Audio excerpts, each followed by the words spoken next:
বন্ধুরা আজকে ভেন্ডি আলুর ঝাল করেছি।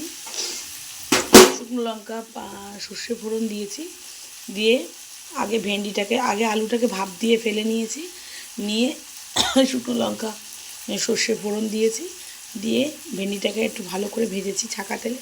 তারপরে ভাপানো আলুগুলো তুলে দিয়েছি, তার মধ্যে 4-5টা কাঁচা লঙ্কা চিড়ে দিয়েছি, আর দিয়েছি পেঁয়াজ কুচিয়ে, নুন হলুদ দিয়েছি, একটুখানি সামান্য পরিমাণ মতন মিষ্টি, নাহলে ভালো লাগবে না খেতে।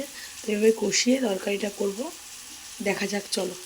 এবার টমেটোও দিয়েছি, একটা বড় দেখে টমেটো দিয়েছি, কষাচ্ছি ভালো করে, একটু ভাজা ভাজা করে অল্প করে জল দিয়ে দেবো।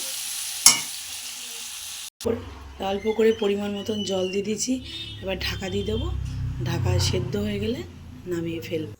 দেখো বন্ধুরা, এখন আমি কড়াইতে ঢাকা দিয়ে দিয়েছি, এবার তরকারিটা একটু ফুটছে, হয়ে গেলেই নামিয়ে ফেলবো। ঝোলটা ঢাকনা খুলে দিয়েছি, দেখো ঝোলটা টলবক করে ফুটছে। তরকারিটা ঝোলটা একটু ফুটে রসা রসা হবে, তখন নামিয়ে ফেলবো।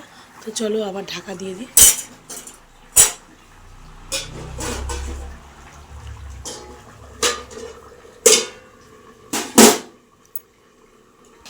চলো, তরকারিটা রান্না হয়ে গেছে, এবার নামিয়ে ফেলি।